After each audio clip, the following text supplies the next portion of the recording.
chcem vás vyprevadiť s 3 radami, ktoré som vykreovala z toho, keď pracujem s ľuďmi, ktorí sa usilujú o to, aby to mali tak, ako som vám to dnes rozprávala. A tá prvá je, že hoci naše ego miluje veci minulé a veci budúce, lebo zase nie je pre ňoho komfortné byť v realite. Ako v realite musíme veciam čeliť, musíme vyvíjať nejaké úsilia, nejakú námahu. Čiže ego si libuje v tom, čo už sa stalo, alebo v tom, čo sa ešte len má stať a samozrejme je to v takej tej atraktívnej perspektíve, ktorú si vysnívame.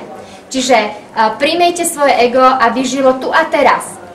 Aby ten okamih, ktorý práve riešite, realizujete, ktorý sa vás dotýka, bol o tom, že ho naplno vnímate. Že nie je odložený a že teda nevyčkáva na nejakú svoju príležitosť. Takže starajte sa o to, aby ste to ego mali tam, kde ho chcete mať. Tá druhá moja rada alebo moje odporúčanie je o tom, ako sme si to tu dneska celý čas rozprávali, že potrebujete niečo vykonať. Že aktivita a čin je ten, ktorý vás niekam posunie. Už v starej Mezopotámii platilo, že šťastie namala ľudí aktívnych radách. Tí, ktorí boli činorodí.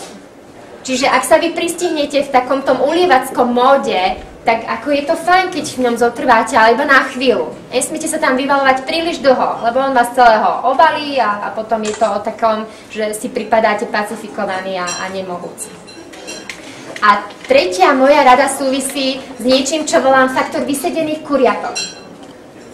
A to je presne to, kedy my zahltíme svoju myseľ tak, že ak poznáte ten príbeh o tom, ako prišiel západný učenec za východným a povedal mu, že majstre, ako ja by som potreboval od vás poznať spôsob, ako ešte dosiahnem viac a ako budeme ešte v tej svojej erudícii lepší, tak mu majster na to tvrdil, že nie je žiadny problém. Dáme si najprv čaj a keď mu nalieval čaj do šálky, tak už až pretekalo a ten západný učenec mu hovorí, že majster, a prelievate tú šálku.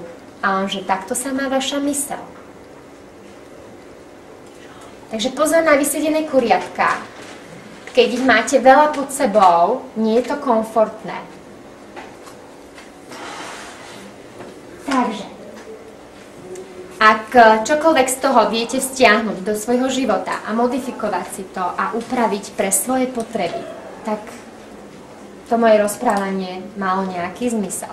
Ale aby som vás neprepúšťala len tak, že nedostanete žiadne zadanie na domácu úlohu. Kto chce domácu úlohu? Ako málo rúk, mám vôbec, áno? Ďakujem.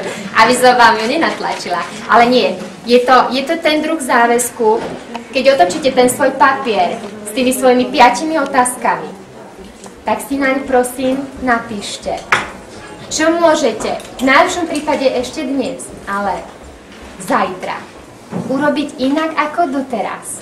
A nech je to čokoľvek. Prosím, vypnite rozumové cenzurovanie toho, že banality vynecháte.